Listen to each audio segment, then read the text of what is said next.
बिस्मिल्लाहिर्रहमानिर्रहीम। अस्सलाम वालेकुम माय यूट्यूब फैमिली, कैसे आप सब। उम्मीद करती हूँ सब खैरियत से होंगे। आज बनाएंगे बहुत ही टेस्टी चाइनीज़ कबाब।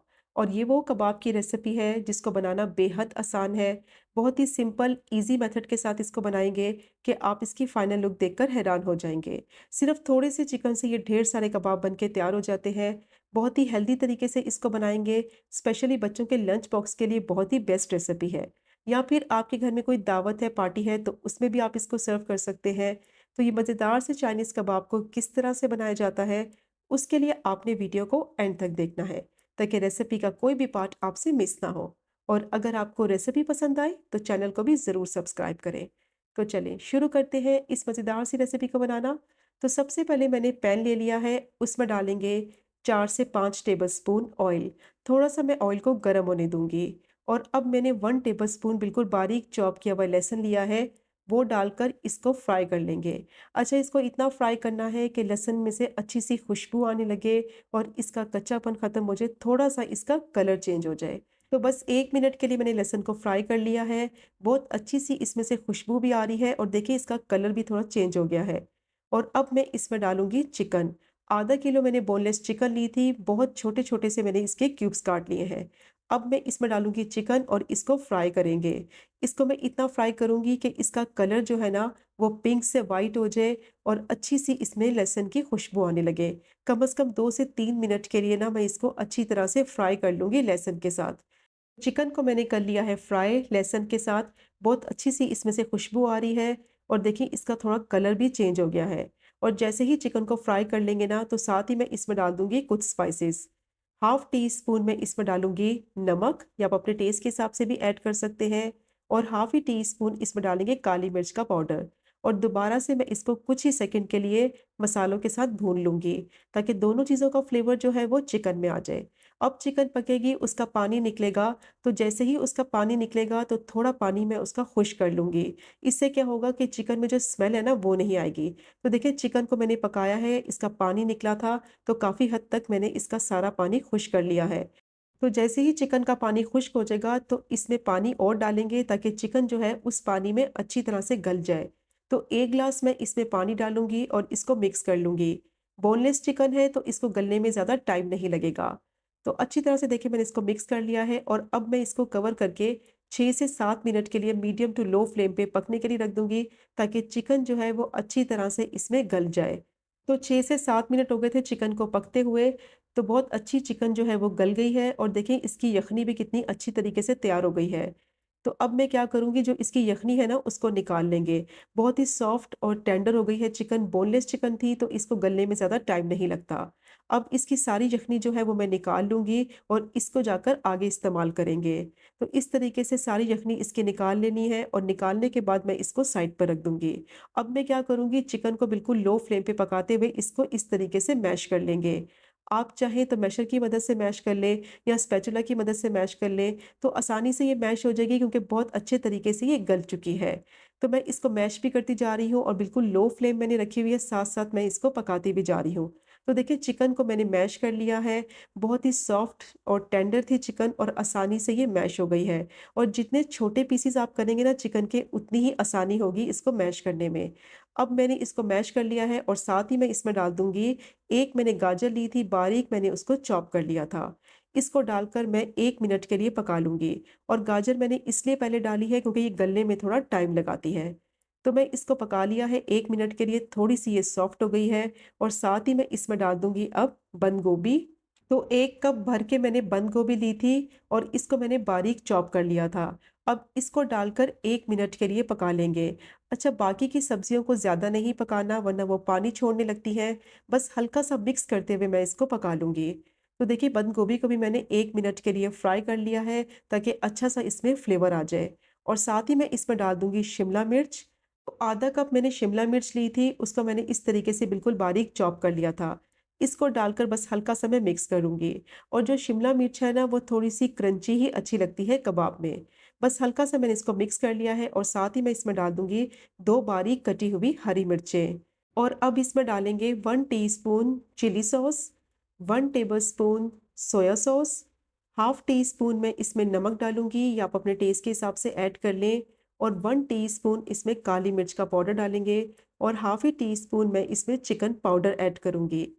तो अब मैं इसको 1 मिनट के लिए पका लूँगी मसाले डालने के बाद, ताकि मसालों का जो फ्लेवर है वो सब्जियों में आ जाए। फ्लेम को बिल्कुल लो रखना है और लो फ्लेम पे मिक्स करते हुए इसको पका लेंगे। तो देखिए मैंने इसको 1 मिनट के लिए पका लिया है और जैसे ही इसको पका लेंगे अब मैं सब्जियों को कर दूँगी इस तरीके से साइड पर और एक जगह बना लेंगे पैन में और मैं इसमें डालूँगी 2 से 3 टेबलस्पून ऑयल, क्योंकि हमने बनाने हैं कबाब और कबाब के लिए इसकी बाइंडिंग बहुत ज़रूरी है। तो उसके लिए मैं डालूँगी 2 से 3 टेबलस्पून ऑयल और साथ ही इसमें डालेंगे 2 टेबलस्पून भर के मैदा और इसको मैं हल्का-सा भून लूँगी, ताकि मैदे का जो कच्चापन है वो ख़त्म हो जाए। तो देखिए ऑयल में मैंने इसको भून लिया है और इसको तब तक भूनना है कि अच्छी-सी इसमें से खुशबू आने लगे और इसको बिल्कुल लो फ्लेम पे भूनना है ताकि ये जले नहीं। तो देखिए अच्छी तरह से मैंने भूना है इसको और अच्छी-सी जैसे ही इसमें से खुशबू आने लगेगी, तो जो यख़नी निकाल के रखी हुई थी 1 कप वो मैं इसमें डाल दूँगी। और फ़ौरन से इसको मिक्स करना है ताकि जो इसकी गुठलियाँ हैं वो ना बने। तो जैसे ही इसको मिक्स कर लेंगे तो मिक्सचर जो है वो मैं इसमें अच्छी तरह से मिक्स कर लूँगी और बिल्कुल लो फ्लेम पे इसको मिक्स करते हुए पकाएँगे और इसको तब तक पकाना है कि मिक्सचर जो है वो पैन को छोड़ने लगे। अच्छा, इसमें मैदा इसलिए इस्तेमाल किया है, इससे क्या होगा जो कबाब की बाइंडिंग है ना वो बहुत ही ज़बरदस्त होगी। तो देखिए मिक्स कर लिया है मैंने इसको और अब मैं इसमें डालूँगी 1 कप बारीक कटी हुई स्प्रिंग अनियन और स्प्रिंग अनियन को आपने बिल्कुल इस स्टेज पे डालना है ताकि इसका कलर भी ख़राब ना हो और इसका जो टेस्ट है ना वो कबाब में अच्छे से आए। अब स्प्रिंग अनियन डालने के बाद दोबारा से मैं इसको मीडियम टू लो फ्लेम पे 2 से 3 मिनट के लिए पका लूँगी, ताकि ये एक डो फॉर्म में आ जाए और इसकी बाइंडिंग जो है वो अच्छे से हो जाए। तो देखिए इसको मैंने अच्छी तरह से पका लिया है, ये एक डो फॉर्म में आ गया है मिक्सचर, बिल्कुल ये रेडी हो गया है और इस तरीके से जब ये डो बनने लगे ना एक सख्त सी, तो इसका मतलब है ये बिल्कुल रेडी है। अब फ्लेम को मैं ऑफ कर दूँगी और मिक्सचर को मैं निकाल लूँगी एक बाउल में और इसको मुकम्मल तौर पर रूम टेम्परेचर पे अच्छी तरह से ठंडा कर लेंगे। तो मिक्सचर को मैंने आधे घंटे के लिए रूम टेम्परेचर पे अच्छी तरह से ठंडा कर लिया है। अब मैं इसमें डालूँगी बॉयल किए हुए आलू।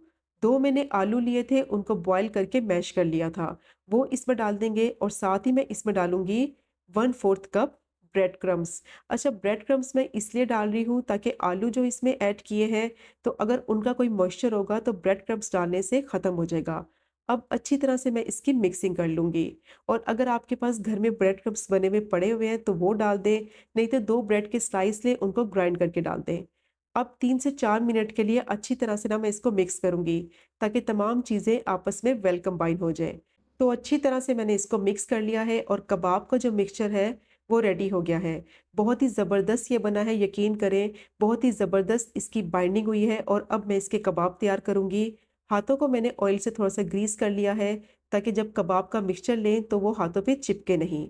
और अब जितने साइज़ का कबाब बनाना है ना, उतने साइज़ का आप मिक्सचर ले लें और इसके कबाब बना लें। कोई भी शेप के आप बना सकते हैं। मैं ओवल शेप के बनाऊँगी तो मुझे ये बहुत पसंद है शेप, तो आप गोल शेप के बना लें या जो भी शेप आपको पसंद है उसके बना लें। तो देखिए कबाब रेडी हो गया है, कितना ज़बरदस्त ये बना है। जितना अच्छा मिक्सचर होगा उतने ही अच्छे कबाब बनेंगे। तो सिर्फ़ आधा किलो चिकन में देखिए 15 से 16 कबाब आसानी से तैयार हो जाते हैं। तो आप चाहें तो इस स्टेज पे इनको फ्रीज़ भी कर सकते हैं। इसको फ्रीज़र में रख दें, जैसे ही थोड़े-से सख्त हो जाएँ, तो ज़िप लॉक बैग में आप इसको 1 महीने तक ईज़िली स्टोर कर सकते हैं। और अब मैंने 2 अंडे लिए हैं, 1/4 टीस्पून मैं इसमें नमक ऐड किया है और इसको मैं अच्छी तरह से बीट कर लूँगी। और कबाब को सिंपल अंडों में कोट करके फ्राई करेंगे, ना ही इसके लिए ब्रेड क्रम्ब्स की ज़रूरत है और ना ही स्लरी बनाने की ज़रूरत है। सिंपल अंडे में इसकी कोटिंग करनी है। ऑयल मैंने पहले से ही गर्म होने के लिए रख दिया है पैन में। अब कबाब को मैं इस तरीके से अंडे में कोट करूँगी और इसको मीडियम टू लो फ्लेम पे फ्राई करेंगे। तो यकीन करिए इतने टेस्टी कबाब बनते हैं ना, तो आपने ज़रूर ट्राई करने हैं, आपके घरवालों को बेहद पसंद आएँगे और बार-बार इस कबाब की फ़रमाइश होगी। तो देखिए पैन में मैंने इस तरीके से कबाब डाल दिए हैं और इसको मैं मीडियम टू लो फ्लेम पे पकाऊँगी सिर्फ़ 1 मिनट के लिए एक साइड से, ताकि अच्छा-सा गोल्डन ब्राउन सा कलर आ जाए। और कबाब जो आप पैन में डालें तो जितना आपका पैन का साइज़ है उसी हिसाब से आप इसमें कबाब को फ्राई करें।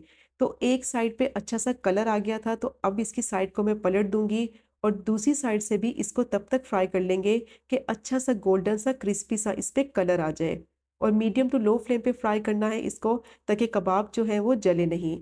तो अच्छे से ये फ्राई हो गए हैं, बहुत अच्छा गोल्डन सा इन पे कलर आ गया है और अब मैं इनको निकाल लूँगी प्लेट में।